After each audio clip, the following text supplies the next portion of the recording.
Good morning, ladies and gentlemen. It is your favorite warlock, practicing necromancer.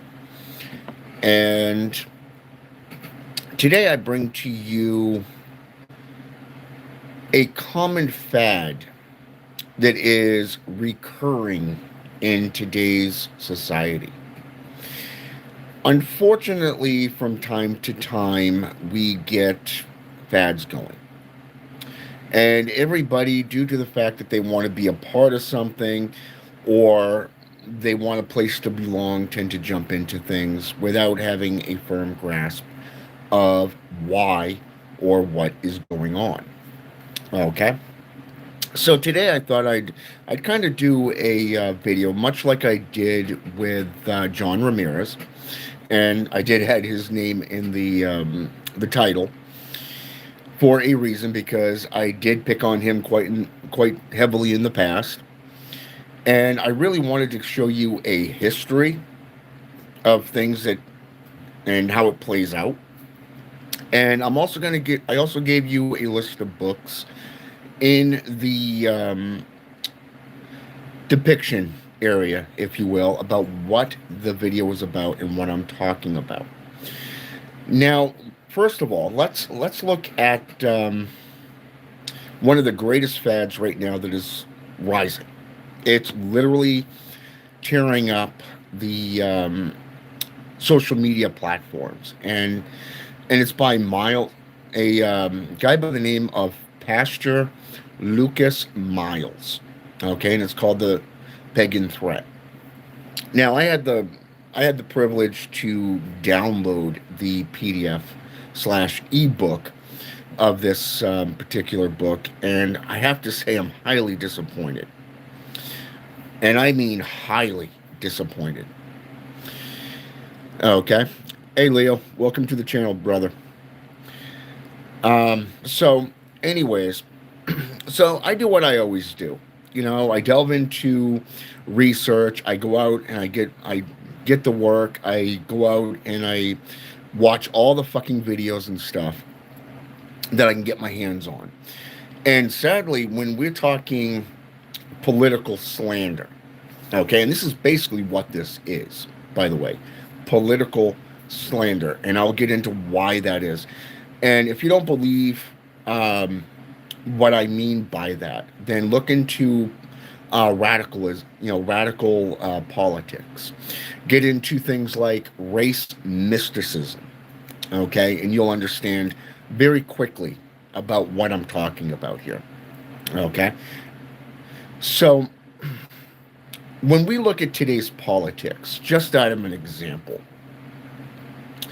we see one party of, say, the Republicans slandering a Democrat. And then you got the Democrats slandering the Republicans. And then you got the liberals sitting there taking it up the ass on one side or the other. Okay?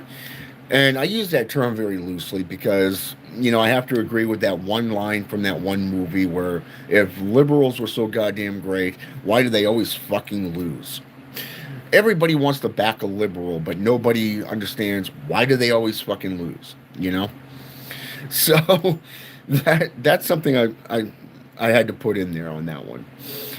And so, anyways, one of the things in the first video that I watched of Lucas Miles, the first thing he came out with was wokeism, aka paganism.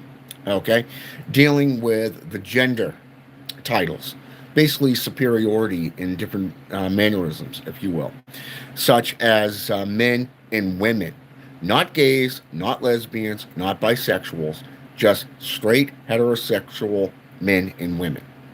Okay, this basically comes into two places: race theory and gender. Basically, what he refers to as the queer theory. Okay? His own words, I shit you not. You can actually get under YouTube, type in his fucking name, and under, say, for example, author Lucas Miles. That's basically what I put in. Okay? And this is his own fucking words. I shit you not. Now, under the First Amendment, he's allowed to say that because it's under the First Amendment rights of freedom of speech. And when it comes from a religious perspective, because there's doctrine, because there's a following, and because he has an organization of his own, it is protected underneath the freedom of religion. So here it is. The part that he's not taking into account is under religious land use and personalized religious acts, which clearly states under equal rights, no individual, sect, or organization assembly has a right to limit or deny another. Okay? That's just underneath the religious aspects.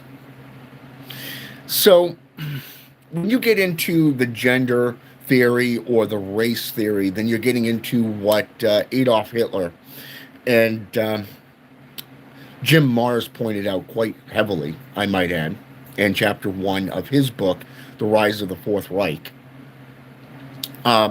He wrote it down as race mysticism, and I'm going to read this to you as well. I want you to hear this because it comes from this book here, and it's just a small little paragraph, and it says, it was in this setting that Hitler, a 29-year-old veteran, came into contact with members of the Thule Society. And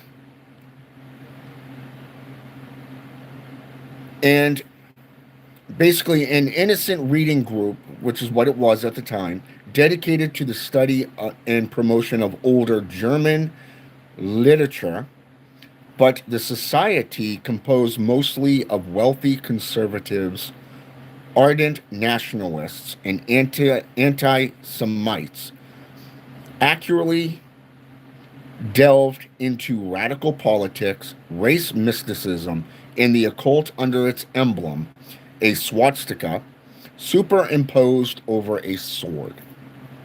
Okay? And I was talking with an individual that I used to work with at Duncan just the other day, just the other night before last. And we were talking about my ring. Okay? One of my many, many rings that I wear. Okay? And one of the rings actually has the swastika on it. And she goes, "Wait, you into..." The first thing she came up with was, "Wait, you're into Nazism?" And I go, "No, I'm into occultism.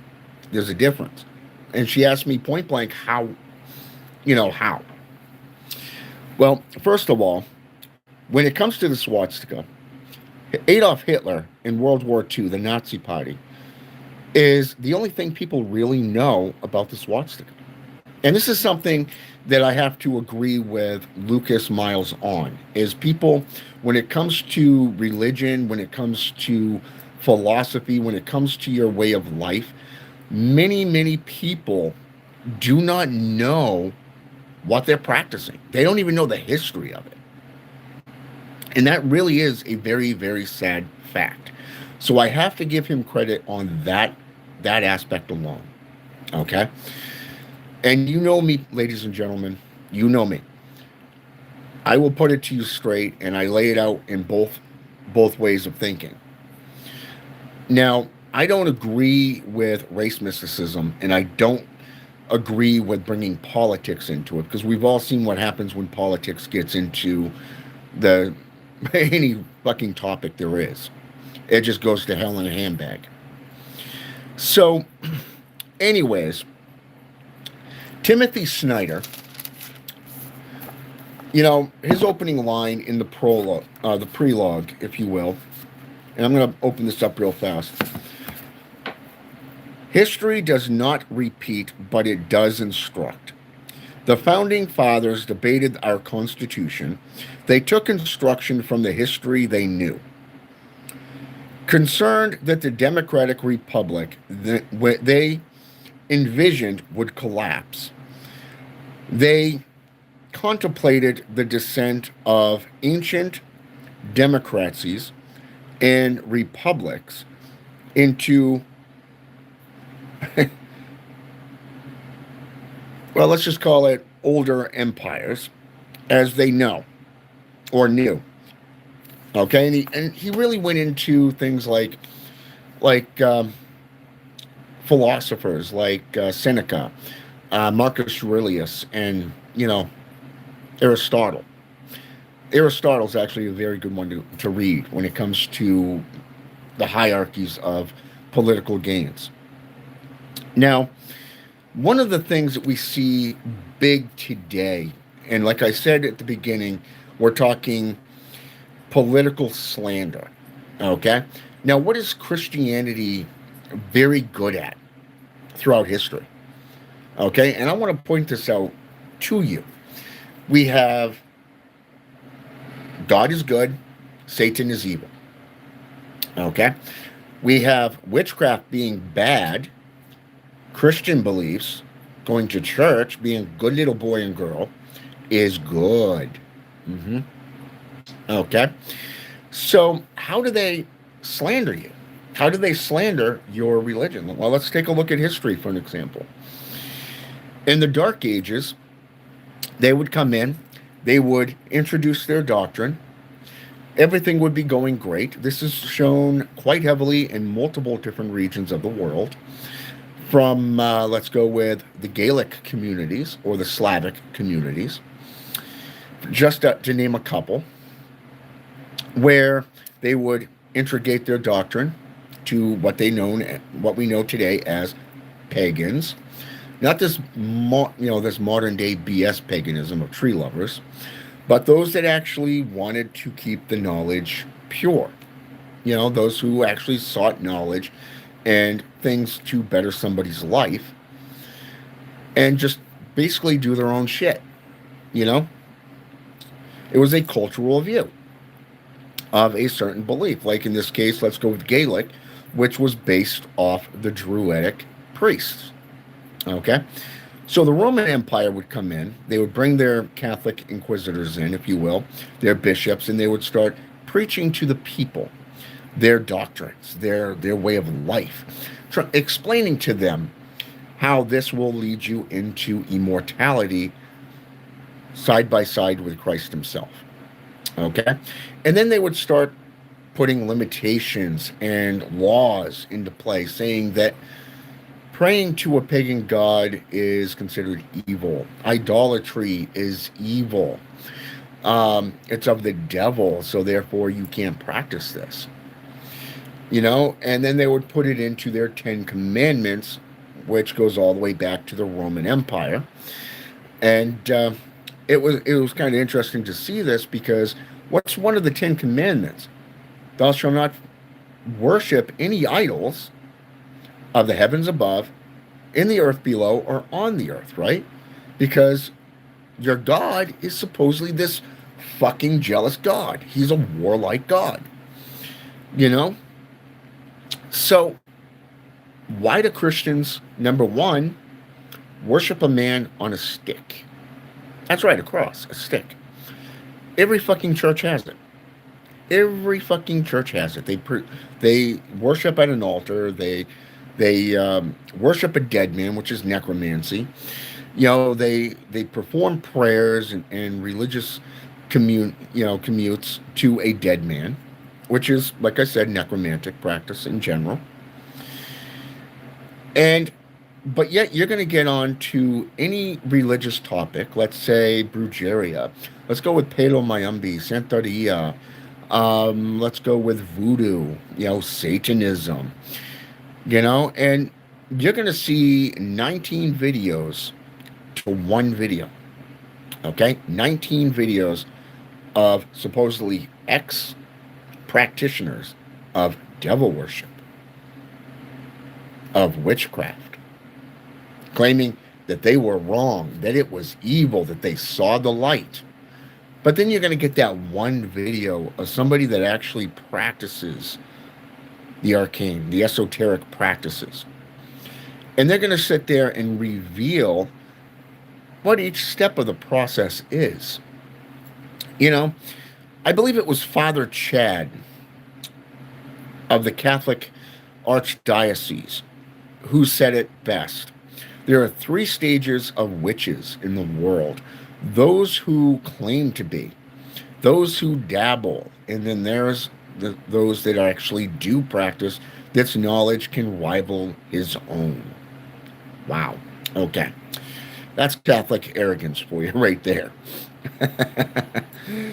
And then you got people like Father Gabriel Armoth, who talks a lot about possessions being right up there with oh, what are their names? They're the famous exorcists there, the ones that took care of Annabelle and Devok and all them, you know, right up there with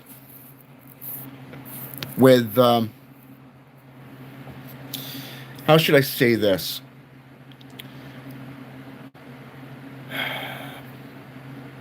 Oh, we performed all this. We've seen the devil. We've seen evil right up close. Okay, and there's different kinds of ways for evil to come in. This is through occult practice. This is through, your window opening, your gate opening, your vortex openings. You're utilizing a statue. You're using a black mirror. Oh my God, that's a portal straight to hell. So they're slandering witchcraft. They're slandering, the practices, and they don't have a fucking clue even how to do this. You know, so you got this guy, Lucas Miles, whose book, The Pagan Threat, was forwarded by the late Charlie Kirk, or as I like to call him, the new Jesus. Okay? Because let's face it. Let's face it here. Let's just face it here. You know, you ridiculed you ridiculed the person known as Jesus Christ, who was a mage, by the way. You got his fucking skin color wrong. You got just about everything fucking wrong because of the region he was born in. The fact that he practiced various different forms of witchcraft in himself in his own days. You crucified the man, tortured him, and then you strung him up on a fucking crucifix, killed him, an earthquake happened, and now you worship the fucking ground he walks on. Wow. Okay. How the fuck is Charlie Kirk any different? I mean, yeah, he was assassinated. Pretty much what the Pharisees did to Jesus. Talk shit about him, paid people off. The whole kit and caboodle. Even turned Judas Iscariot against him, who was one of his disciples. Okay? But here it is. Charlie Kirk gets assassinated.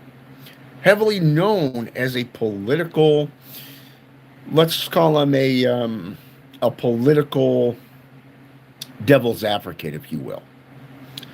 Now, personally, I've watched a lot of his interactions with these young kids, these young pups at these colleges, and I have to say, I like the way he handled them. I do. Got a lot of respect for Charlie Kirk, and because he knew his shit. He knew his shit, and he knew how to flip it over, play the bad guy, play the good guy, and really lay it out for this new generation. Okay? But you look at the new generation and how they're being led like sheep to the slaughter, like lambs to the slaughter. And that's basically what it is. You're just believing what you're being told. You're not doing your homework. So you have the latest thing, now that AI has come out, you have Father Leo, and I believe there's one other Catholic minister that actually speaks on this as well, on the AI being a demonic tool. And you look at things like, okay, guys, you're really laying it on thick, just to get ahead in the world, to keep your business afloat.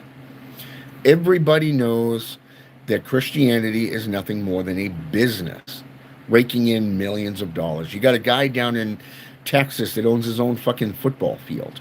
You got a guy, I believe he's in, Wisconsin, Michigan area, Ohio region, owns numerous churches. Okay? And then you got Vatican City, owned by the Catholics. The Pope own their own military, their own police force. They have their own city. You know, they literally own their own fucking city. It's called Vatican City for a reason. Okay? But then you get guys, like I said, like John Rameriz, Zachary King, Angela, and I do apologize if I mispronounce some of your names. Um, Scarfidi, okay, Stephen Dolans, and Richard Lorenzo Jr. Okay, now John Ramirez, okay, claims to be an ex-Bruo. Okay, now the first video that he ever starred in was called "The Dangers of the Occult in Santeria," where he discusses how he got into Santeria, worked his way up to being a high priest, a polero, and then he got into Palo Mayumbi, which is a more radical physical black magic type practice. Okay? And he worked himself up to being a devil's advocate, a high supreme warlock, if you will. And then when he became a Christian, now supposedly he's an ex-Satanist. Okay? A whole nother religious faction. Has nothing to do with the African Caribbean traditions. Now he's an ex-devil worship, depending on which book that he's got out. Okay, which interview he's going on. He's got 10 books written already. Okay, 10 books written. Okay, he's got his own congregation attacking him. He's got fellow Christians attacking him. He's got the left-hand path attacking him. He's got his own, these people that he claimed to be associated with within Santeria and Palo Mayumbi attacking him. I mean, you can actually look this stuff up. There's entire channels dedicated to revealing his lies. Okay? And then you got Zachary King, a Peruvian, okay, individual, claimed to have gotten into a satanic sect at a young age, which revolved around sex from the time he was 8 forward. Okay? Became a part of the Illuminati, high ranking, I might add, was a warlock, a Satanist, and then suddenly found God. But yet he doesn't go into any practices. He doesn't go into any details. Doesn't reveal how rituals work. He doesn't go into anything relating to the practices. In fact, like John Ramirez, they jump around the topic in general. Now, let's get into Stephen Dollins, okay? An ex-satanic high priest of the COS, the Church of Satan, okay? Now, let's take a look at this for just a minute, okay? Let's see. There's only been 3 high-ranking satanic magi of the COS since its founding. Anton LaVey, up until 97, when he perished. Blanche Barton, who took over for about 2-3 weeks before she stepped down. And then since then, it's been Peter H. Gilmore. So that's a fucking lie. You were never a high priest of the COS. And again, you watch his videos, all he does is show you occult symbols, doesn't go into their history, doesn't go into the various different names that they've had. And you remember what I said about the swastika?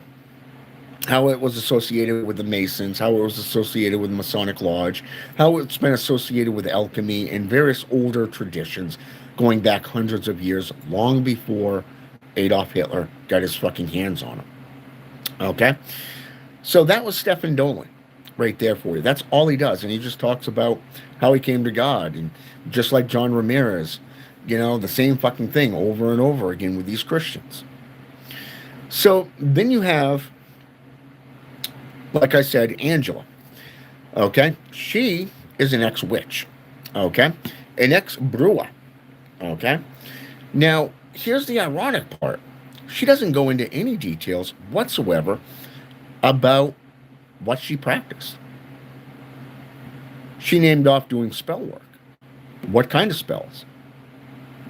How did you put the spells together? Hmm. Okay. Let, let's go. Let's go even further here.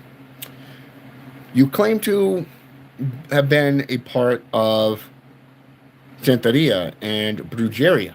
In this case, Brujeria. Okay. Now everybody knows that's the Latin term for witchcraft. Okay. Now let me just lay this out here for you. What is your type of witchcraft? You know, were you ancestral? Were you book learned? Were you a dabbler? You know, what level or stage? How did you get into it? You know, she never went into this.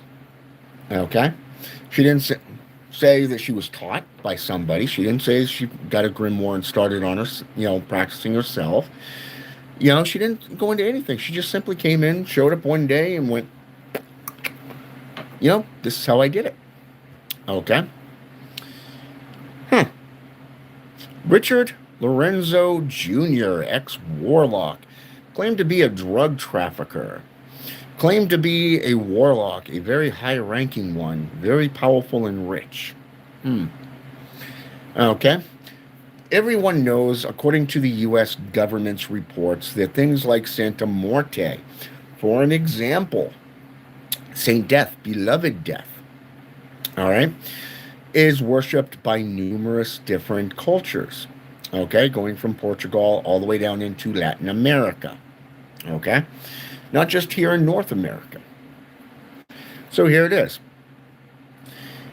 You have the fact that De los Morte, the Day of the Dead, which is November 1st and 2nd, people will line up and they will do a lot of offerings and sacrifices in front of her statue. She's used for protection. She's used for healing. She's used for ridding yourself of enemies.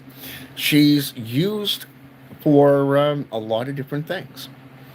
Okay, it has nothing to do with sex, some gender, whatever. So, but we do know that certain organizations, such as drug cartels, frequent the Catholic Church. They give a lot of money, basically paying for their redemption. Wow. So that's no different than a cartel such as what you claim to be a member of, worshiping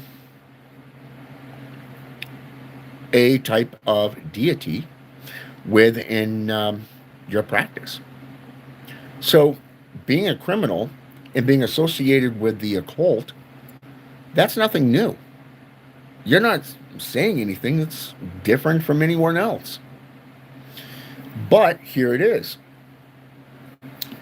Anybody who gets into, say, for an example, voodooism knows that, or even necromancy for that matter, throughout history has been associated with graves, graveyards, the bones, blood, and a lot of other things.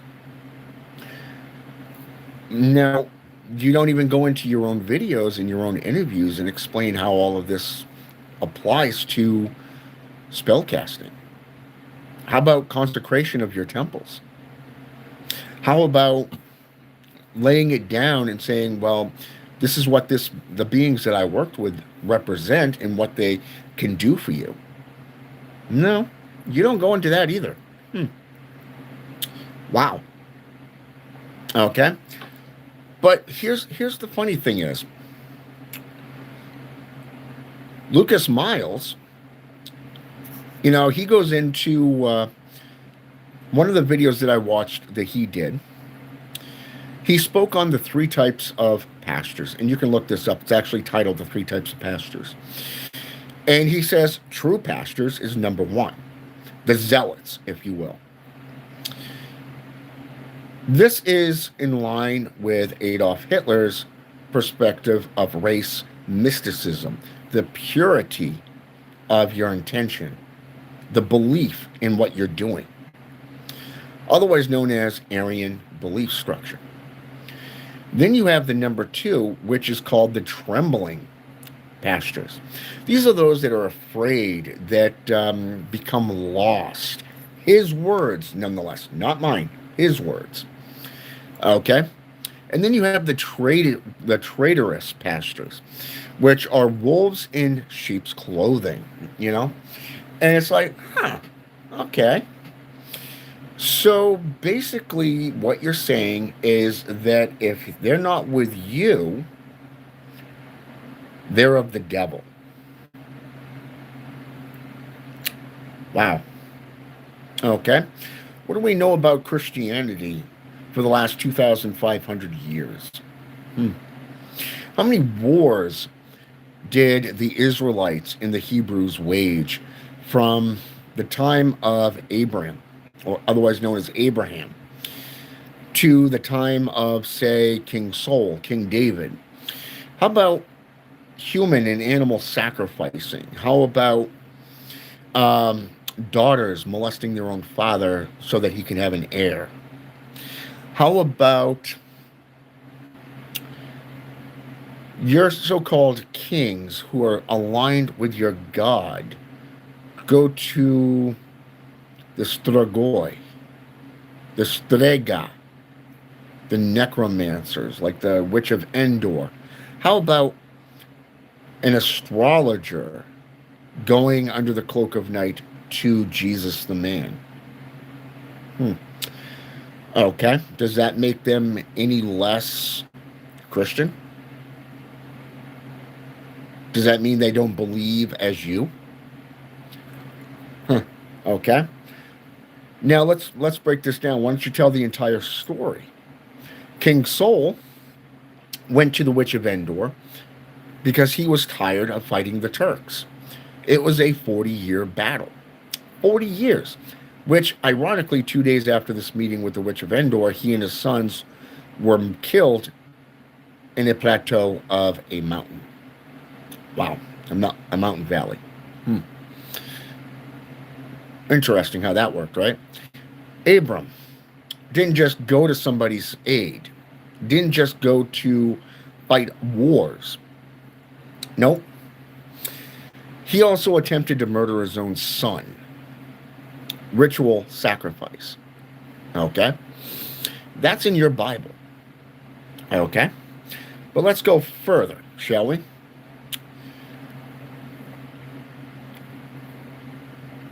The promise of the promised land, okay, which was given to David, okay? Now, not just David, King David, but also to Moses himself, right?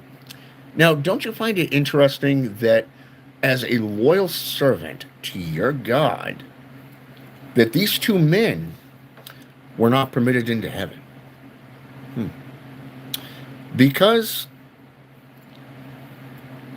Moses came down on his brother Aaron for creating a carved image of a calf, which was associated with Moloch, by the way.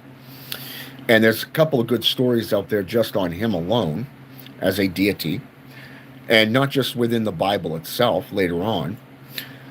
But here it is. He wasn't permitted into the promised land, the land of what they referred to as the land of the free, for just his people. Now let's fast forward to King David, who followed every commandment, followed every aspect, and really put it in there as saying, hey, you commandeth, I will do it. Well, he followed every word. He wasn't permitted into heaven. Why? He had too much blood on his hands. He was impure. So again, that's race mysticism. Okay? Now, what I find interesting, Mr. Miles, is you go on, just like John Rameriz, onto all these interviews, blaming others without cleaning out your own skeletons. Without cleaning out your own skeletons, your own backyard. Now, I find it interesting that the only time you, like John Rameriz, ever did any interviews is when you have a book coming out. I mean, you yourself have 6 books. The Pagan Threat being just the latest, which has everybody's knickers in a twist. Christians, pagans alike. And you're doing this to honor Charlie Kirk. Okay, and I get that.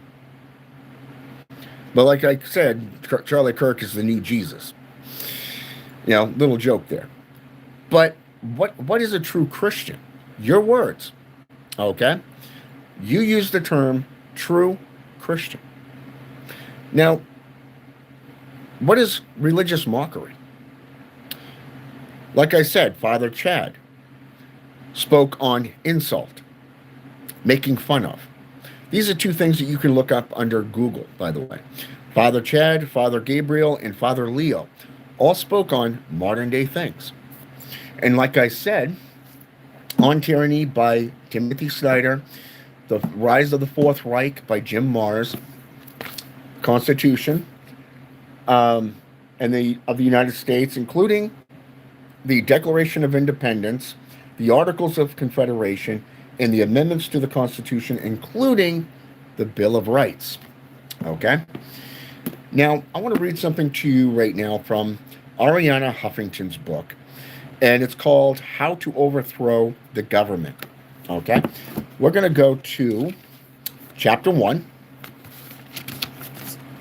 Wait a minute, just a sec here. Actually, I got to go back a couple pages because this is actually into the preface. And now I got to find that page again because, oh wait, I apologize, that was the wrong book. It was actually Jason Stanley's book, How Fascism Works, The Politics of the U.S. and Them, by Jason Stanley. And this is on page XIII under the preface to the paperback edition. And it's down at the bottom.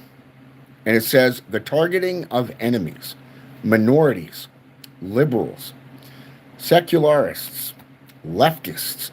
And that was a term right there that you used quite a bit in your own fucking interviews. Lefties. Okay? Urban nexals. Intellectuals. Assorted protesters. Is not driven by a calculus of ordinary politics. When you legitimize yourself entirely by inventing enemies, the truth ceases to matter. Normal restraints of civilization and decency cease to matter. The checks and balances of normal politics cease to matter. Wow. Just listening to you talk in those videos. Woo-hoo-hoo. I mean, some of them go like an hour, hour and a half, and it's like you talk. You bring it through a wide range of topics, making yourself look like an ass. Now, people like me, we don't have to come on here and fucking slander your ass. You did that all on your own. All somebody has to do is just point out your name, say, hey, go out to these videos, watch his fucking interviews, take notes, you know, because you're breaking yourself down as you fucking talk, you know? And like I said, Arianna Huffington, you know, the Tales of Two Nations, and this is something that you actually discussed in one of your videos that you did in an interview. And I just kind of want to read this real fast to you. Chapter 1, The Tales of Two Nations. We live in a democracy, universally acknowledged to be the greatest governing system in the world. That's basically every Christianized church. Not just, diplomacy or the governments themselves. But a democracy is only as strong as it is responsive to all of its citizens. While our current government crows about the endless reign of profit on Wall Street, average Americans are sitting back and wondering, what about me? What about my children? What about their lousy school? What about my retirement, our health care? And we have no faith in our elected leaders to do anything about it. The economic boom of the 90s has masked a looming national crisis, a corrupt political system that auctions off public policy to the highest bidder and leaves the overwhelming majority of Americans feeling alienated from their own government. American politics is broken under the thumb of a small corporate elite using its financial clout to control both parties' political agendas. The founding democratic principle of one man, one vote has been replaced by the new math of special interests, thousands of lobbyists, plus multi-millions of dollars equal access and influence out of the reach of the ordinary citizens. Wow. Ironically, that's just page 1 and 2. Paragraph. That was just 3 paragraphs right there of what I just read to you. Okay?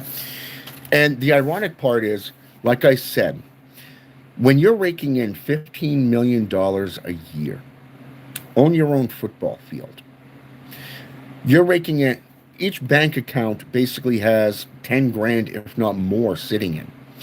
When I was associated with David Smith's church, when I first was invited to go, I hung around with a guy, an evangelist of 15 years, and he showed me the financial aspects of everything. And the fact that this church had roughly about 400 to 500 people sitting there in his congregation. Okay? 400 to 600 people right there. You have roughly 10 grand, if not more, sitting in your bank account. That's $10,000 sitting in your bank account. And that's just for one church. Okay? That's just one church. Some of these pastors out there own multiple churches. Wow. Okay? You own multiple churches. Now, you take into consideration all the times you've got your hand out in the offering plate, because the Bible is your excuse for collecting money from people, from your congregation. And here it is. The Bible says that a member of your organization has to give you 10% of their overall income. 10%. So if they're raking in $1,500, that's roughly about $100 to $200 per paycheck. 10%. Wow. And the fact that this is happening twice on Sunday and once during the week, that's 3 times a week that you're taking 10% of whatever they have on them into your pocket. Wow. Interesting. And yet the government is going to limit you on taxation because you're considered to be a minority, one of those 1%ers. Church is separated from state, but yet we see this as a lie, because churches and government practices the Constitution, such as the 10 Commandments, are on the walls of the government buildings and so forth. They're in plaques. So when you, Mr. Miles, when you talk about true Christians and you're getting into this Aryan mindset, I want you to think about this for just an example here.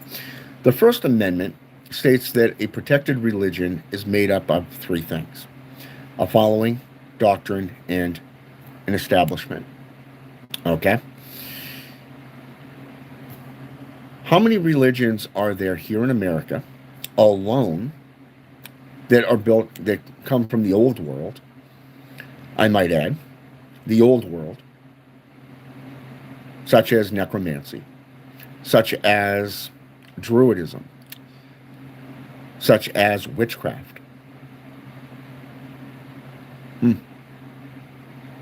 Pagan values, traditions, something that you also speak on. Christian values is what you called them. Really, if you have values, does it mean that somebody else doesn't? Hmm. Okay, let's go in. Let's go in a little bit further. Christians have never, throughout history, valued somebody else's traditions, their values. Hmm. In fact, you've dominated them. You've murdered, you've raped, you've tortured, and you've basically killed off the enemies. Just like Moses, just like Abraham, just like David.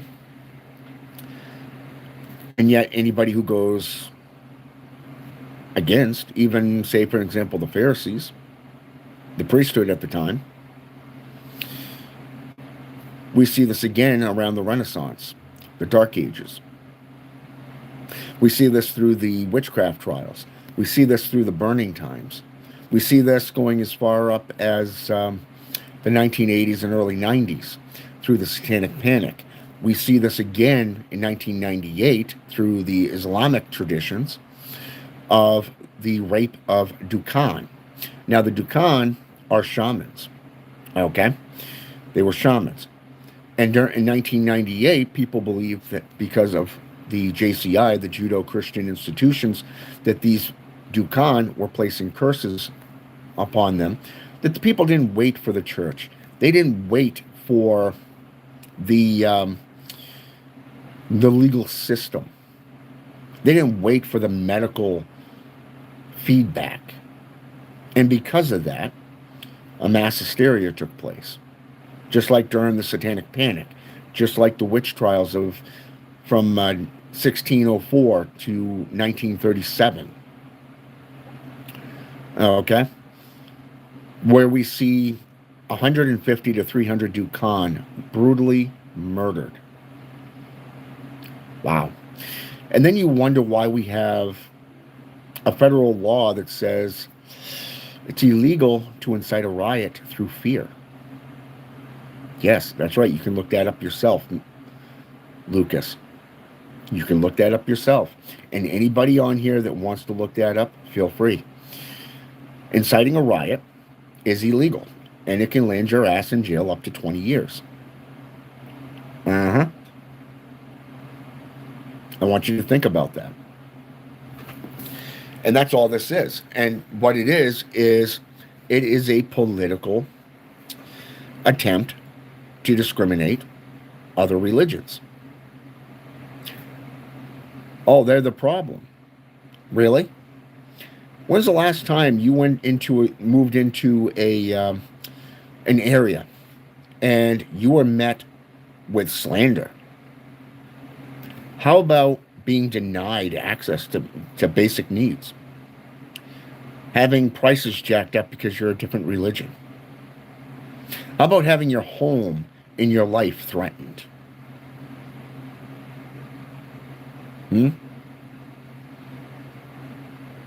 Why don't you ask that question to yourself, Lucas Miles? Because the ones who did this were Christians. They refer to themselves as the Good Old Boys group down in Red River County, Texas. Or better yet, how about we go down to Oklahoma, or was it Oklahoma, Louisiana area, where they made it a law that only Christian doctrines are allowed into their school system. Anything else is illegal. Interesting, right?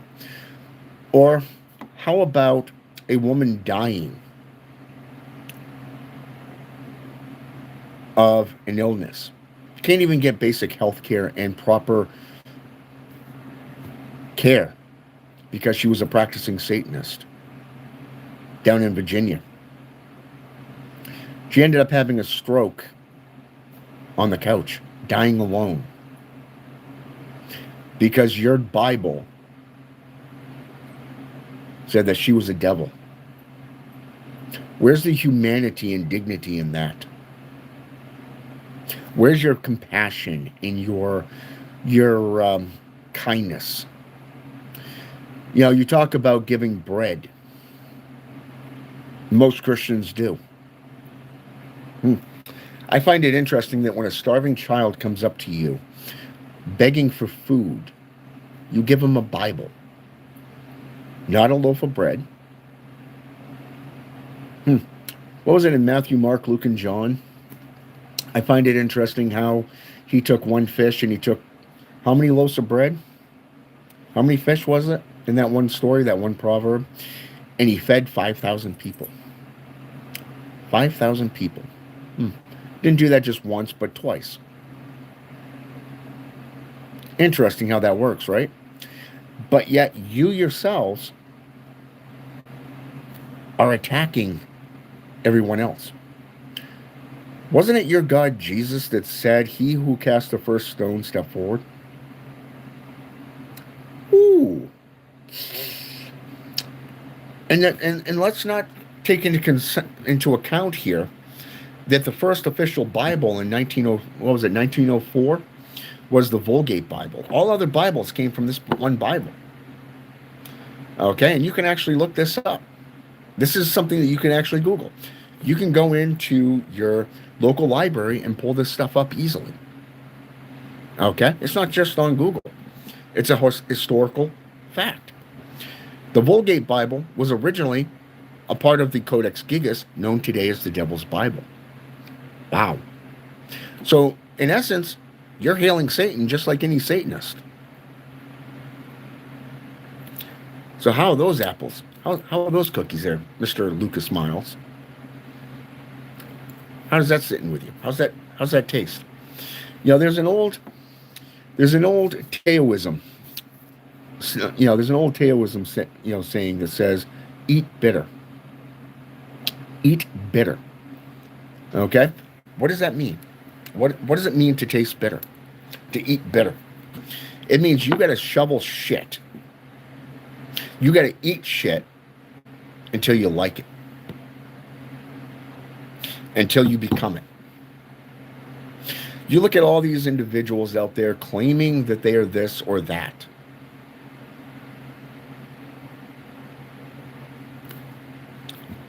Where's the proof? One of the things I always tell my apprentices, what I tell my followers, what you practice, whatever you preach, back it up with numerous sources. Back it up with numerous sources. And always make yourself available to the public. Because you don't just represent your deities, you're also seen as an elder to the communities. Therefore, you need to act better. You need to do better. You can't be fucking lazy and half-ass things and just sit there and shovel shit thinking that people are going to flock to you because you're claiming that you're top shit. It don't work that way, bub. So when you wrote this book, The Pagan Threat, I wonder how many of these people actually went out, purchased it, and read it. I can tell you that just from what I can see on YouTube, very few. I purchased the ebook of it. And even I saw that it was nothing more than chaotic. It doesn't make any more sense than the Christianized Bible does. You cannot take from Book of Acts, take from the older versions of, say, Leviticus, and then go, which is the book of the law, by the way. Okay, talks about the Azazel, the Yom Kippur ritual of Hebrewism, which was not the casting out of Zazazel into swine, by the way. Just saying, it was a Hebrew rite of purification. Wow, even Judaism does this. But do you come out and say that? No, you just point fingers. That's all you do. You know, you look at the Satanic Temple, the TST. A lot of people hate them. They think there's a lot of groups on social media claiming that they're a part of the Illuminati. That is false. They claim that they are doing this for the religion. They're not, because in their emails they turn around and say we feel that not all rights are being violated, but our members are being rights are being violated. That's Lucius Graves for you. That's his organization, and he needs to step up and take responsibility for this. Just like you, Mr. Miles, need to step up and take responsibility for your own wrongdoing. Now, there is some things, like I said, that I do agree with you. One of which is based off education. And one of the things that things like Mega is doing, or that, say, for an example, let's go with Black Lives Matter, or let's go with the LGBTQ. You know, a lot of that is based off fear. A lot of that is the lack of education. That's not your issue. That's not my issue. That's basically the government's issue, because they control the school and what is taught. That's the ignorance. Ignorance is bliss. But let's face it, when it comes right down to it, does anybody remember in the 18th century when the schools were built? Before schools were actually built, it was the parents' job to educate their children. Not a school system. That came later. In the 18th century, it was your choice to go to school or not to. Now, you are legally mandated to have your child's ass in a school system. Wow. Do you see how things have changed over time? So, and then you get onto the topics that were taught. My mother, who's in her 80s, okay, they taught a lot of the old school knowledge. Okay, the original way to bake, the original way to make foods, you know, the original mathematics, if you will, of the old days. Then you get into my brother's day. That's been cut down a little bit. And my brother's in his 60s now, by the way.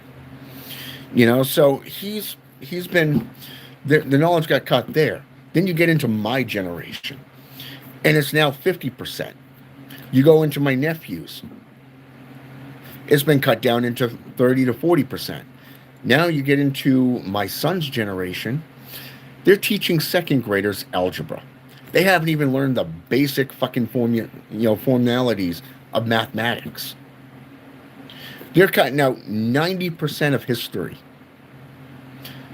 And the teachers themselves, even the faculty, going as far up as the superintendents, don't have a fucking clue how to even teach this stuff. They don't even know how to do the fucking math themselves. But yet we have to push it to our children. Wow. You know, Howard Zinn's People's History of the United States. Fucking genius. I love that guy's work. You know, he has another book called The Other Civil War. You want to talk about a fucking mind-boggling book? You look at what's going on in our culture today. And a lot of it is because of people like you writing all these books just because you think that it's associated with politics, or you want to blame people's gender. You want to blame everything that doesn't consist of your belief structure. That's on you. You're to blame for that. You want to know why things like 9/11 happened, or let's say Columbine, or let's go down further to say the Oklahoma bombing. You know, how about Waco? You know, how about the school shootings in Texas? How about the bar shooting right here in Maine just a few months ago? You know, where a gunman opened up in a bar and shot people down in Lewiston, Maine. Okay? But yet, Oh, it's a gun issue. No. What caused them to do that? Did you ever look at the psychology of it?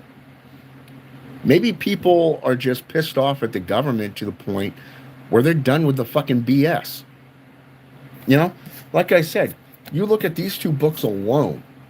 You look at these others I just named off here and got down in the description box. And then you go out there and you look, Lucas, at this world. The guns are not to blame.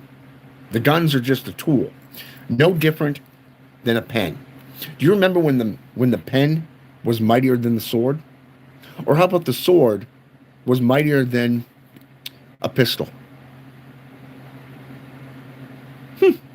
What came first, the chicken or the egg? You know what I'm saying? So it's not these weapons that are the blame. It's the people. You bring this stuff on yourself because you create your own demons. You create your own enemies. You create your own adversaries, your own enemies. And then you do whatever you can to make it legalized so that you can destroy them. You put so much falsity out there that you force it down other people's throats. When somebody wants to get into an alternative religion and they go underneath YouTube, which is 9 times out of 10 the case, they're going to look at what books can be used. They're going to be looking at, well, I want to learn more about a particular religion. Let's say Brujeria. Well, 2 things come up right off the bat when you look under Brujeria. Number 1, who fucking knew there was a band named Brujeria? I practice Brujeria, okay? And I can tell you, I didn't even know there was a band until I looked that up. Now, number 2 to this is you see videos in Spanish, mostly, on interviews with what they practice. But then you see mostly, and I mean mostly, ex-brewer or ex-brewo, ex-warlock, ex-practitioners, such as the ones I named off here. And there's so many more. You'll see these in voodoo, and it comes down to the region of where you practice voodoo. Okay, for an example,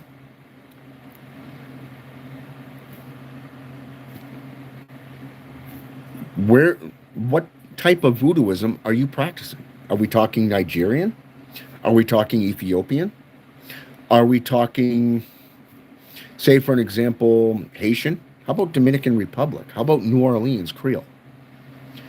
Because the further west you go, the more watered down the material. It is the same with the Congo religious-based practices. Cubans think that they own the shit because it was brought there by Africa, the Congo region religions. So they make up their own rules, their own laws. And again, you got Christians going in there going, well, I used to practice this devil worship, and that's evil, that's vile. Really? Name one thing that you used. Go into detail with it. How did you use it? What practice was it?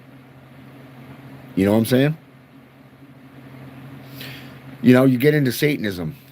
Anybody can go under and go, well, I was a high priest. I'm a magus. I'm a black pope. When I ran my own organization, people saw me as a magus. Now, what is a magi? What is a mage? But a seeker of truth and enlightenment. That's the old term for it. Most people today associate it with the Church of Satan. They call it devil worship. Why don't you actually do your homework, get into the actual practices, go out, spend some money, get the fucking books, find out what works for you, and apply it. You don't hate on other religions. You don't go out and go, hey, well, we're superior, we're top dog. No. We're not going to sit there and butcher our way through a fucking world claiming superiority. I mean, hell, even the Bible itself has the Israelites losing to Shamash, to Moloch even. You got human sacrifices, torture forms in the calf. And then you claim that he's this evil, vile God? No. The victors tell the stories, not the other. You don't hear the stories by the losers. No. You always hear it from the victors, those who dominate. And that's why today's Christians are not like the ones in the old days. They used to have balls. They used to have conviction. Today, you're nothing more than fucking pussies trying to make a name for yourself. Take John Rameriz for an example. Like I mentioned earlier, there's a lot of videos out there, a lot of channels telling you point blank, this guy does not believe in shit. I mean, the guy's story changes from the time he got into the occult to the time he became a Christian. The years change.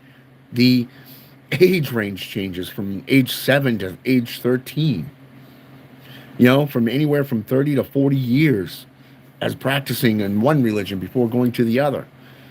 He supposedly found his wife through Christianity. Took 25 people to pin his ass down because the devil came out of him. Whew. Must be so tragic being him. I'm just saying. That's like people coming out claiming to be something, like I said, that they're not. When you have both sides coming at you saying you are nothing more than a fucking joke, you never practice anything, you don't believe anything, even your own congregation is coming at you saying you're a joke. Wow.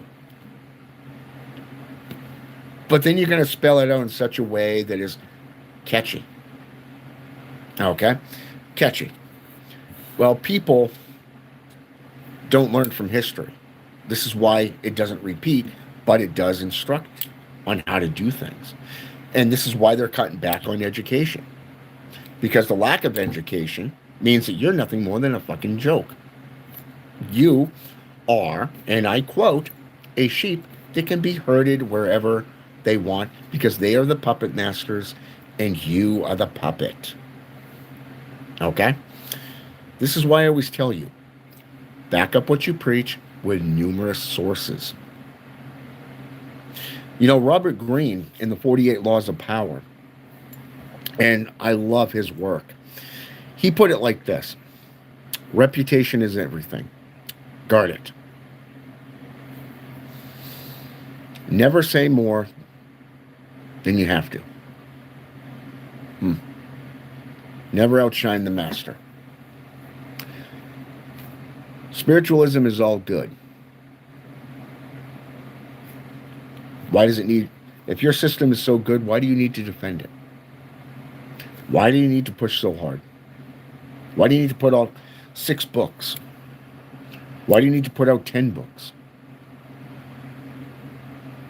If you want a good book, set of books to read based off the Bible, I can recommend 2 authors to you. Hell, 3. Francis Frangipain wrote a book that was very, very good, and he wrote it in a modern day language, but he used the scripture to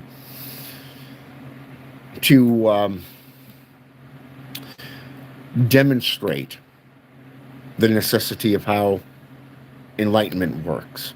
And he even left a chapter for his wife and daughter to use, to put in their 2 cents worth.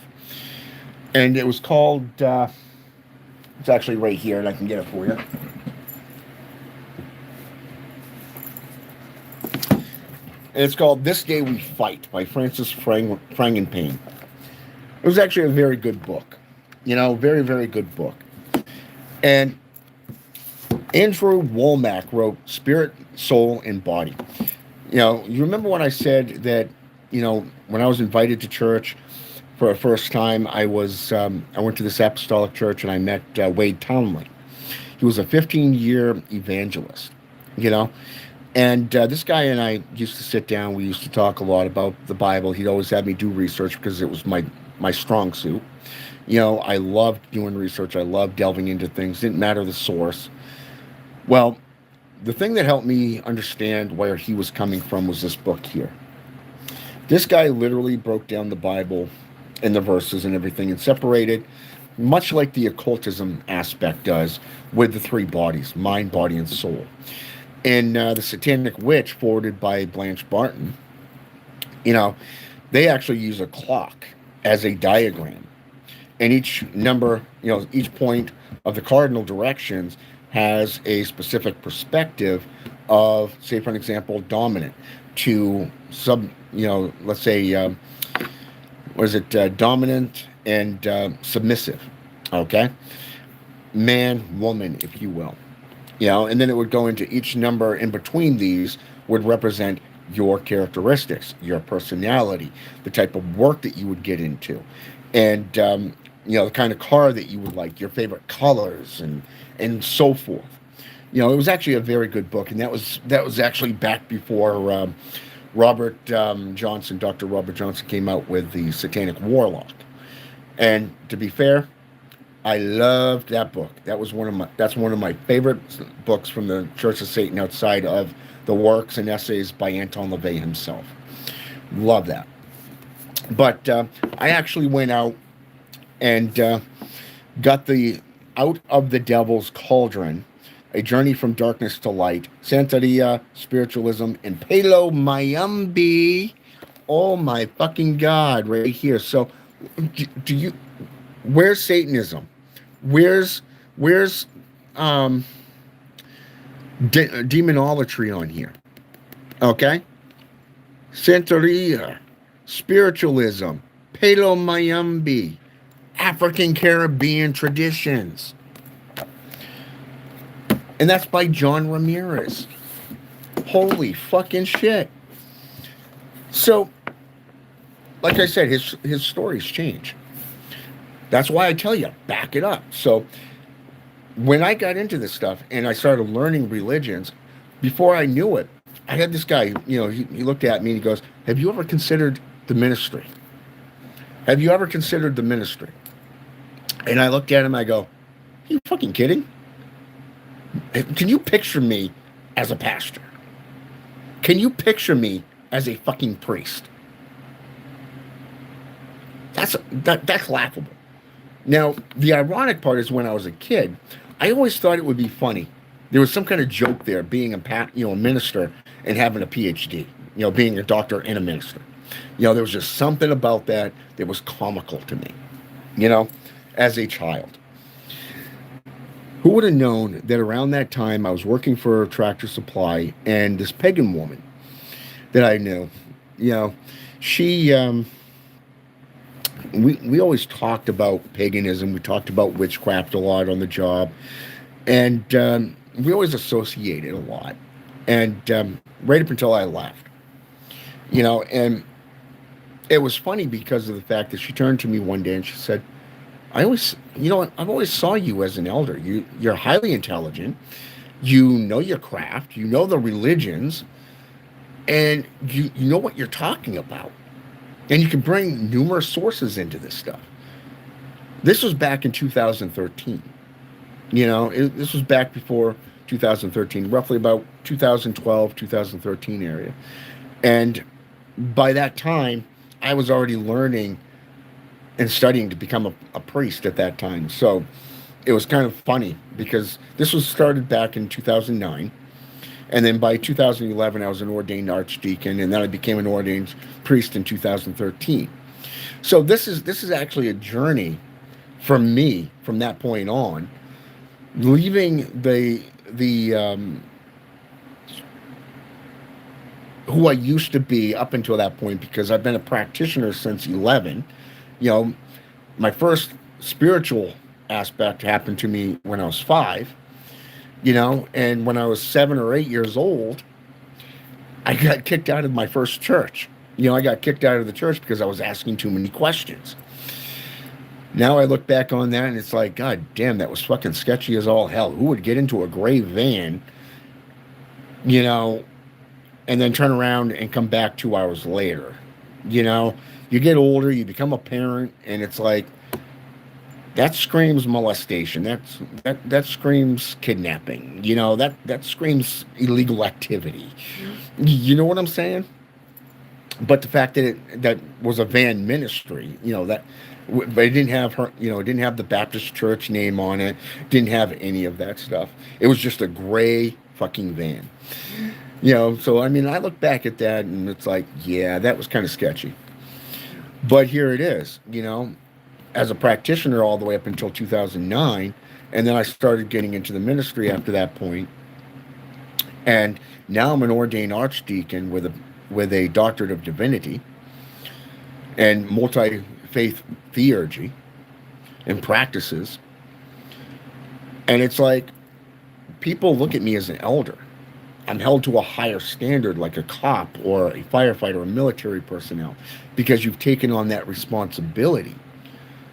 And, you look back and it's like there was this guy that's now a bishop. He's out in California. He's out, no, not California, Columbus, Ohio. Okay. And he once made a remark while on the pulpit.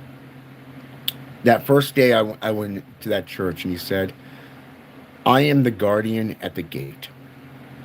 I am the guardian at the gate. And I thought about this for a minute, and it was like, why the fuck would he say that? Why would he say that? Why would he sit there and go, I am the guardian at the gate? No evil shall go beyond this point. You know what I'm saying? So when I looked, so here I am, 12, 13 years later, being an ordained archbishop, being a holder of a doctorate of divinity, seeing all these religions that I've studied, a lot of which I practiced. You get into that perspective of three types of practitioners, three types of practices. And you see where it is kind of true. You got those that claim to be, those who just want to be a part of something, those that want to belong to something. Just to say, hey, I was there.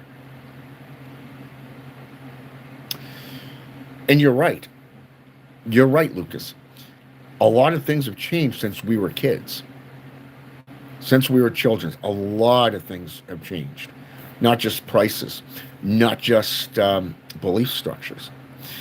Something could happen. Somebody starts a movement, a fad, and people just join in on it. Next thing you know, you got the LGBTQ. Most people don't even know what that means. You look at Black Lives Matter. Do you even know what the original crime was?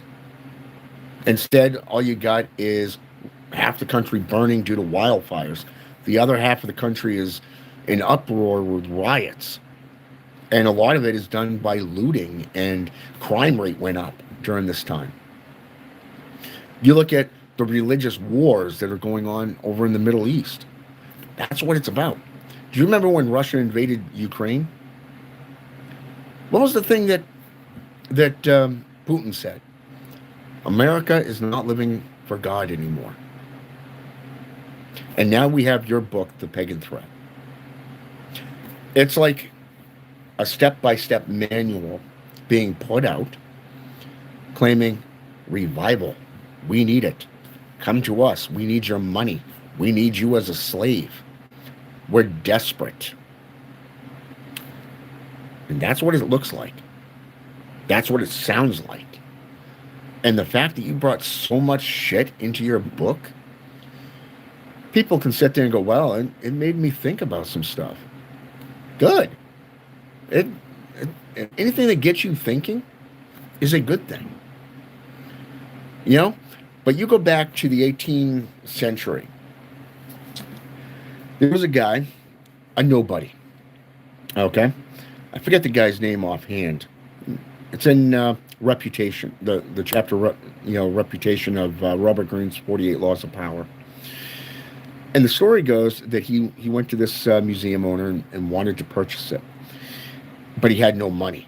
So he went to the bank, and when he came back, he found out, hey, we just sold the property to this museum owner from across seas, or from this other, area here.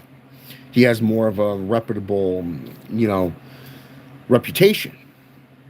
So we got pissed. So what did he do? He went on the defensive and started slandering, making false accusations. Pretty much what you did, just like John Rameriz did.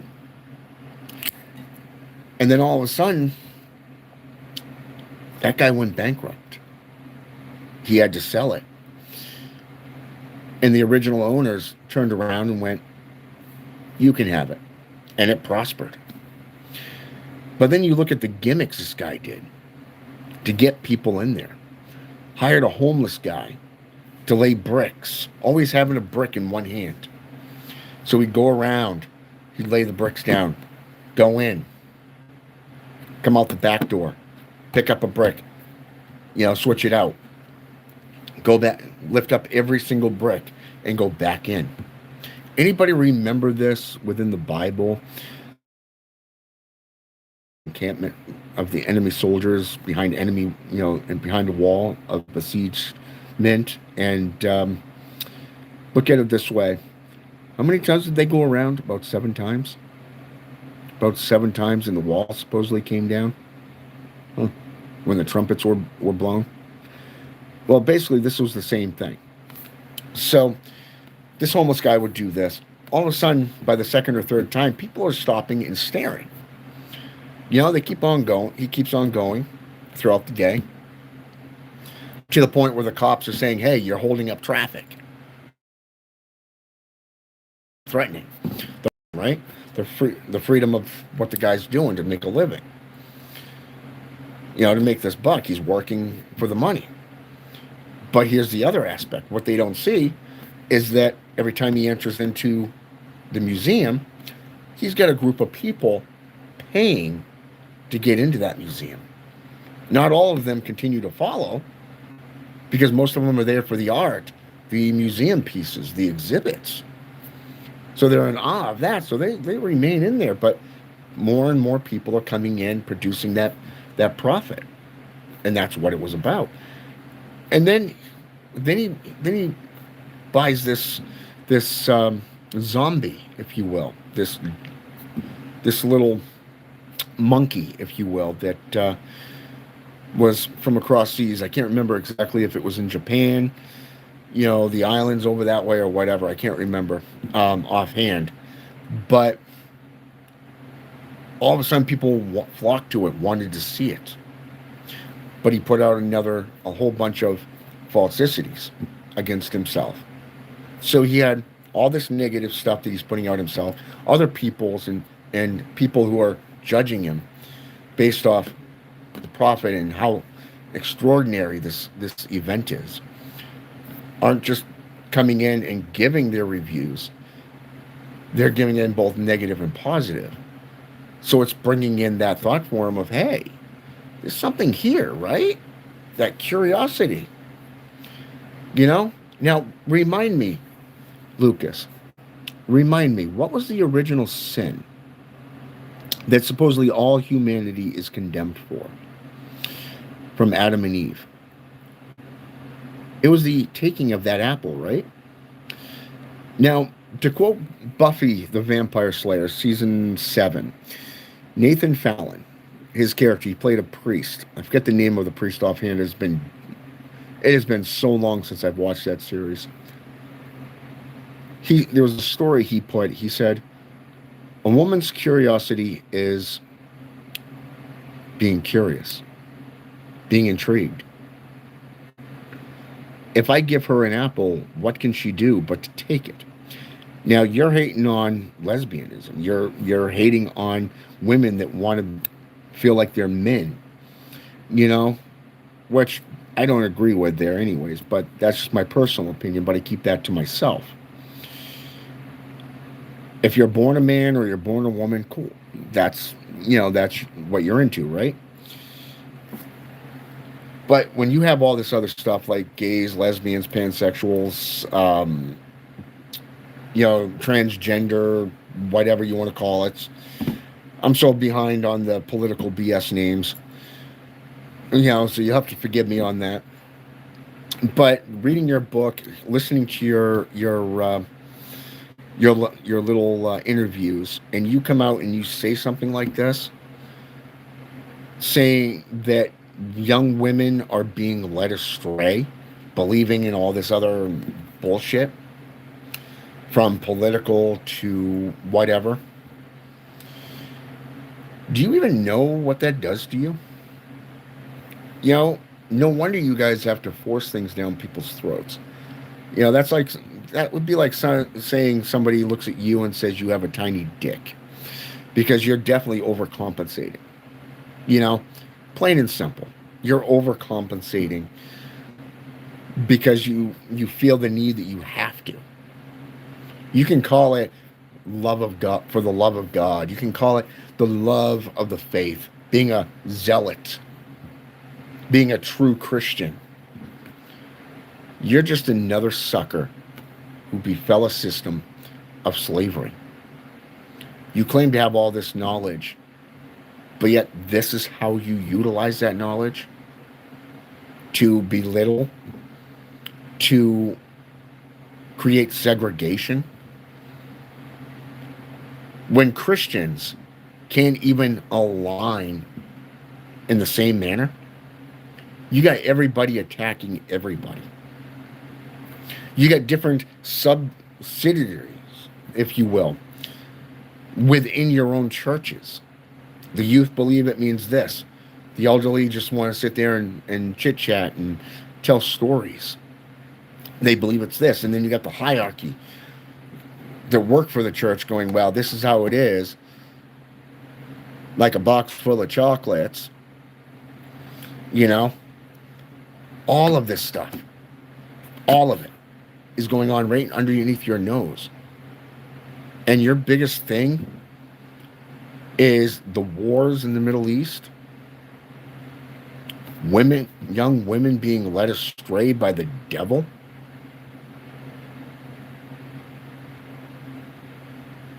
that pagans are the problem. So much for education. So much for leading by example. You talked about 3 types of pastors. That evangelist that I spoke on earlier, Wade Townley, and you can actually Google him right on YouTube right here.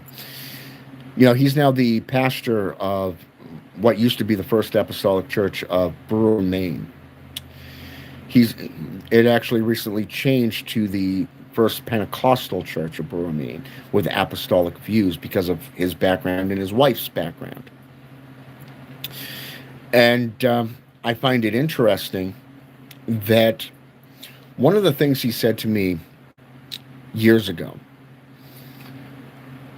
was that, do you believe what's in your book? Do you believe everything in your book? I want you to think about this. Before you say a fucking word, any of you Christians out here watching, even John Rameriz, even Lucas Miles, and all these other so-called Christians that I named off earlier, who claim to be ex-devil worshippers, ex-witches, ex-warlocks, and the like. If you believe so much, every fucking word in your Bible, then why would you want to go out and force it on somebody else? Why do you feel the need to defend it? It doesn't matter if you've got the pagan Bible. It doesn't matter if you have a satanic Bible. It doesn't matter if you got the Quran. It doesn't matter if you got the Hebrew Bible or the Judaism, the Judaism Bible, the Orthodox Christians, or even the Roman Messiah. Okay, If you believe so heartedly that that is the work for you, then that's great. That's on you. But don't water it down. Don't corrupt it.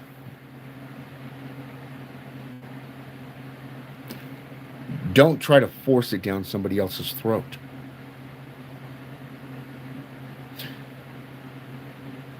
You claimed that you didn't have to pay for that uprising of that revival nationwide.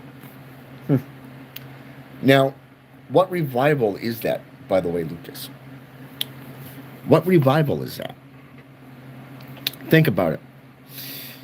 It's no longer about the assassination of Charlie Kirk, somebody that you claim to have been friends with.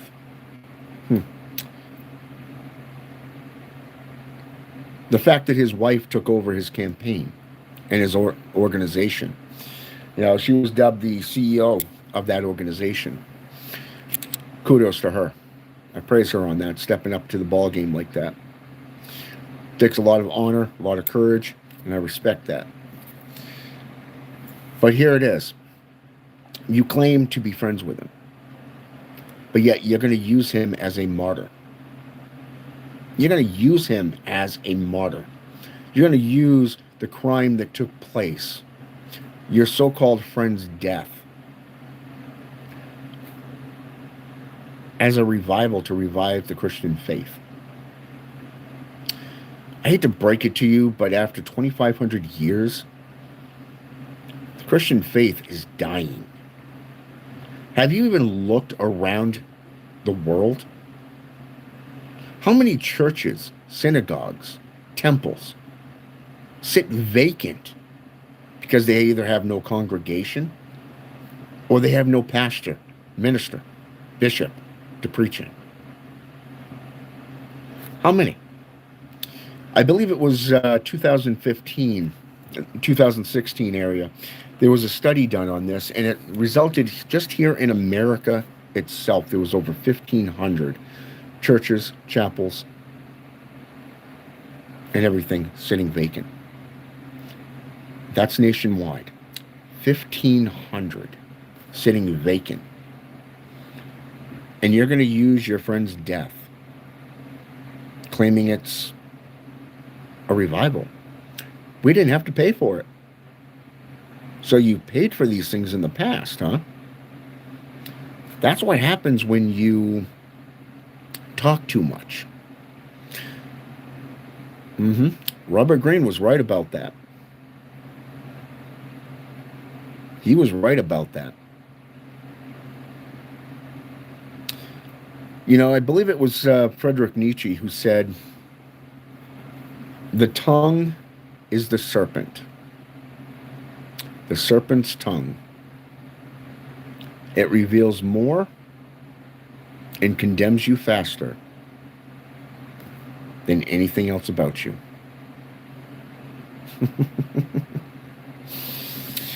Wow. Imagine that. I watched quite a bit of your videos over the last 24 hours. Over the 24 hours, I've watched quite a few of them. I took notes.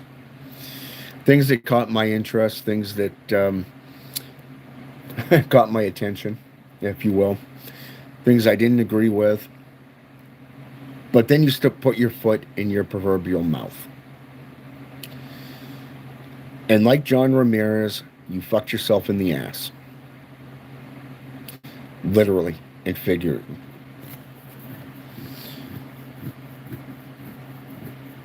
Because you just revealed to the world that you're a white bread piece of shit. That's all you are. A loser. Trying to gain popularity. You see, there are those that have power that don't have to flaunt it.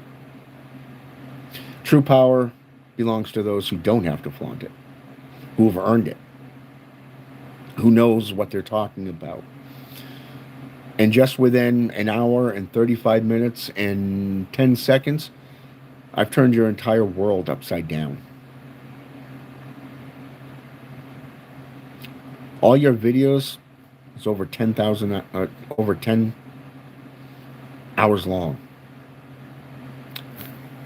You put out, I don't know how many, you put out 6 books that are, I don't have the other ones, but if they're as poorly written as this one, The Pagan Threat, man, I pity you. I do. You have a false position of power and you don't have a firm foundation under you, my friend. You don't.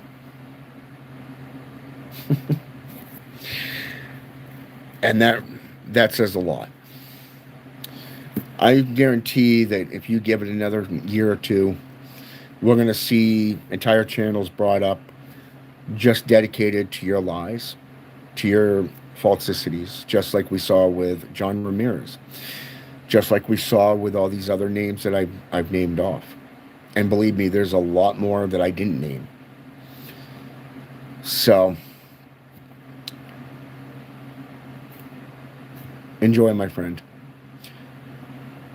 The road to hell is paved with good intentions, right?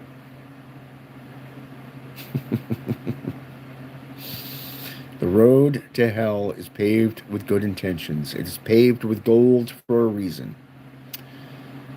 Think of vanity in your case. Vanity and greed.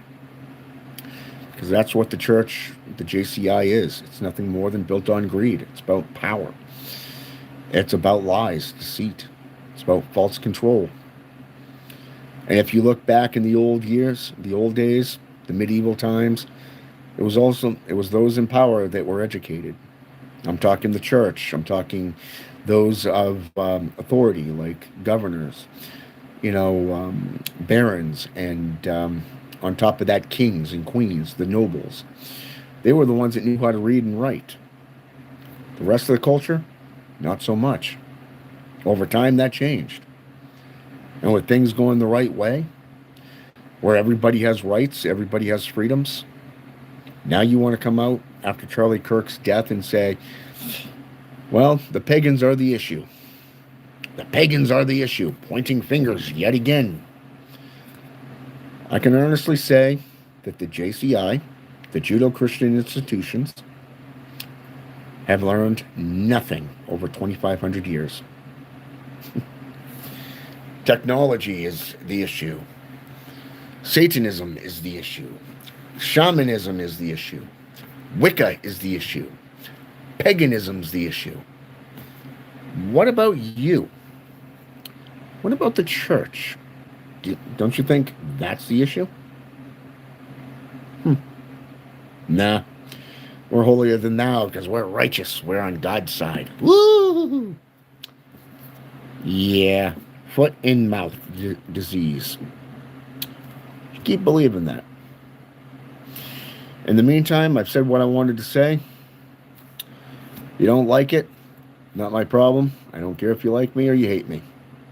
I've always told you, back up what you preach by numerous sources and references, and always make yourself available to the public. Do the work yourself. No one's going to do it for you. Subscribe to the channel if you want to. No one's going to twist your arm. That's your choice. Hit that notification button so you don't miss any future videos that I do. And I want to thank everybody that's jumped on here with me. I know there's a lot of people on here that just jumped in. I haven't had a chance to read down through all of them. Let's see. I know Leo's on here. Holy crap.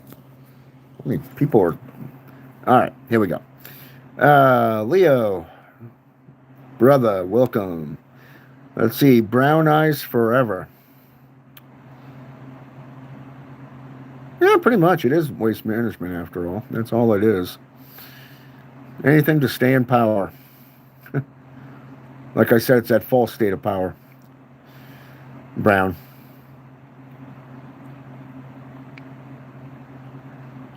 Let's see. Who else is on here? God's Child 72. Yeah, that's the ironic part about Christians is that's what they teach. If you don't agree with them, they'll have you removed from businesses by sneaking behind you, especially when they bring up the questions and everything. And when they find out they're getting their ass kicked, oh, we got to have security to remove this person. They always run with their tail between their legs. In this case, God's Child 72, Yeshua Hamashiach is king. I rebuke you all in the powerful name of Yeshua. Oh no. Wow, I feel so humiliated. I feel so bad. Really. No. No, I really don't. You live with your head in the sandbox, God's child. And you keep living as a sheep. And we'll see how long that goes. As you get poorer and poorer, you lose everything around you because you're not learning, you're not growing, you're not educating yourself. You're just being spoon fed like an infant. When you've had enough of that, perhaps maybe someday if you're lucky, you'll step up to the plate and actually begin learning.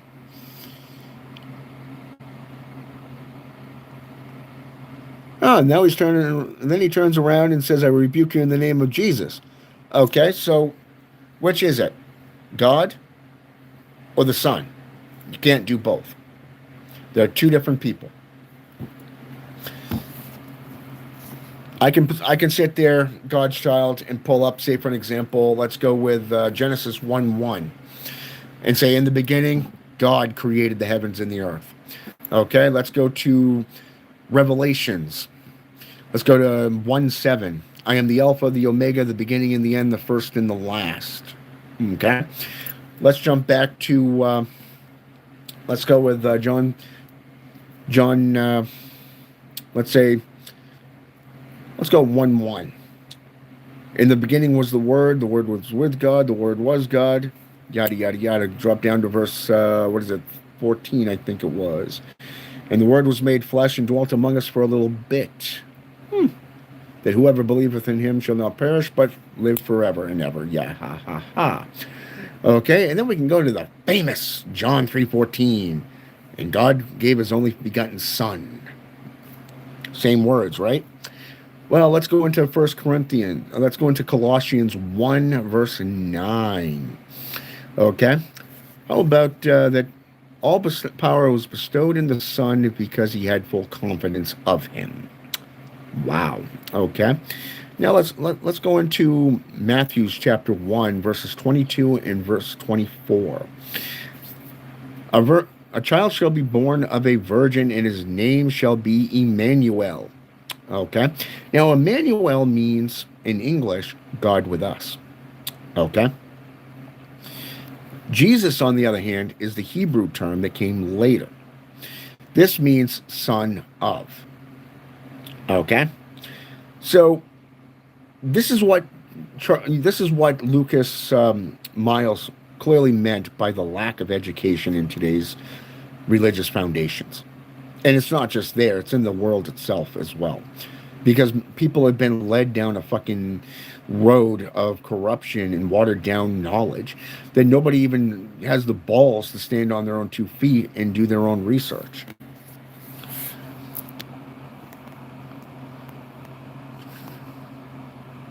Instead, they just believe lies.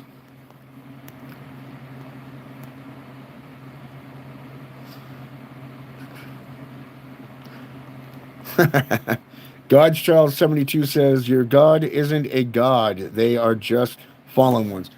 All right, then how do you explain God's name being Satan in 2 Corinthians 4:4? Ooh, interesting, right? Satan is the god of the earth. Wow, really? Okay. Wow. Ironically, the only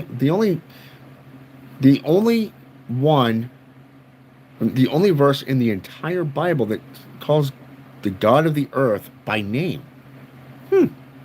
Interesting. keep rebuking all you want, bub. It does not faze those that are here to learn, to educate themselves.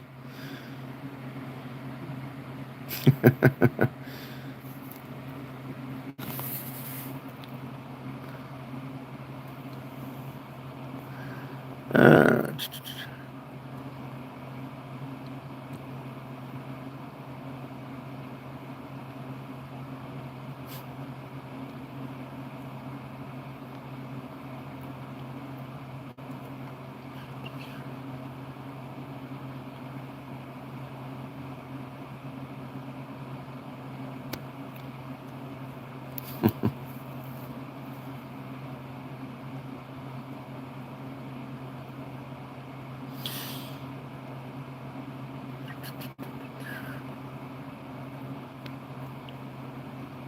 and I'm guessing that's everybody that's in here, so.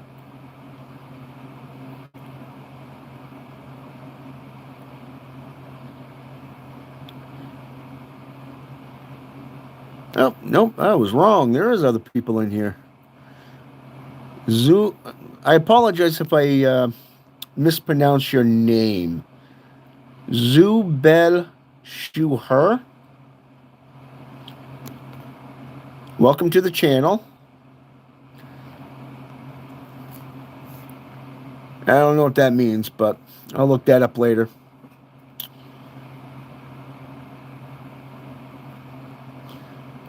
Oh, La Pardula Giganta. Yeah, like I said, I'll have to look that up later. I got no idea what the hell that means. I think that's French, I think. Is that French? Maybe. I don't know. But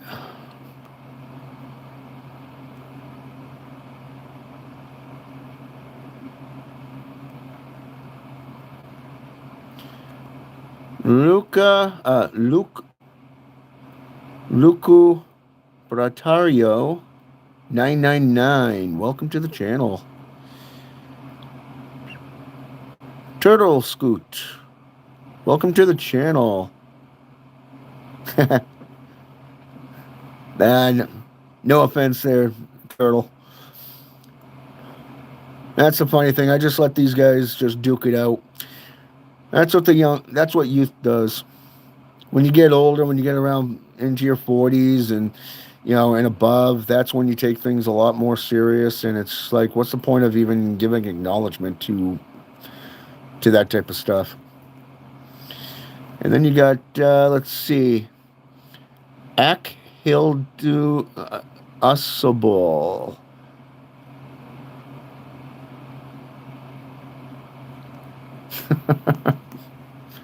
Pin code. That's funny.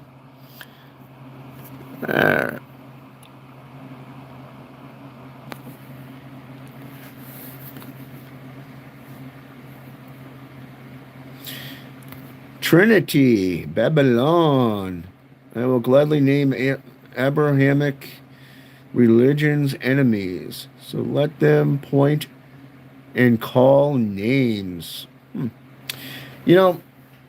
Since you brought that up, there was, if you look at the Bible, for an example, there's actually not many gods, but a family of gods that are mentioned, from Yamash to Shamash, Shemesh even. Moloch is mentioned. Not just the warrior god himself that rose to power. So yeah, there is a lot of different gods that were spoken of in the Bible. And those who aren't familiar with them, you can actually go in and look this stuff up for yourself. You can call them, today we call them by the Greek definitions of daemon and cocodamon, angels and demons, or you can call them the fallen ones, the heavenly bodies, or whatever the fuck you want to call them.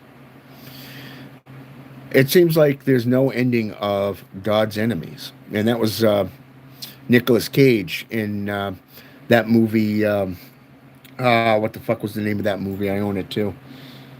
Fucking love that movie. It was him and that guy from the Magnificent 70 in Five Girls. He played actually the minister on both of those two.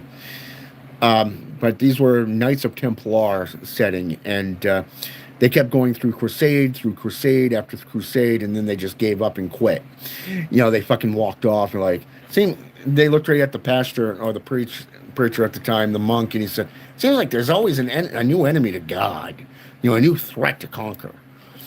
And it's like nothing ever changes. And it's like, yeah, I can actually relate to that. But I mean, you see the same thing in the Bible. He's just a warrior god, you know, and he's trying to conquer all these other gods, these other domains, because he wants to be the only one worshipped. Which, let's face it, screams jealousy, envy, and well, a teeny weeny. Just saying. But yeah, it's something that I think a lot of people need to educate themselves on. You know, look at the Zohar, the Jewish Haggadah. You know, get into the Talmud, get into let's go the Dead Sea Scrolls, the Scroll of Amrin. Let's go with the Munich manuscript. You know, go into the poetical texts. You know, the Book of Tobit, even. You know, there's so many of these old texts that have been forgotten over time that today's ministers, and the reason I call them pussies is because they don't preach anything. They don't know anything except for what they've been spoon fed themselves. You know, and that's why I have to give credit to Lucas Miles on that portion, because the educational system has failed not only in this country but all countries, in my opinion. In my humble opinion, it has failed everybody because people have stopped doing for themselves and just accept established norms. This is why we have so many fads, so many movements that pop up, rise up, and then fall right on their face and disappear just as quickly as they come. You know, you get into Christianity, you get into paganism, you get into Satanism. You know, you got all these sects that come up and then they just disappear just as quick. You know, it's just the way it is because it's not built for a skyscraper. You know, I'm going to use a terminology here, based off Robert Kiyosaki's perspective, found in Rich. Okay, right here in Rich Dad Poor Dad, he said, and I quote: "You want to build a foundation that's going to be fitting for a skyscraper. You don't want to build a house on the foundation of a skyscraper, and you definitely don't want to build a skyscraper on the foundation for a house. They're just not going to be fitting. You know, you're not going to be able to do anything with it. It's just going to tumble over like a deck of cards. You know, so that shit happens, and I agree with that perspective wholeheartedly. You know, it is what it is."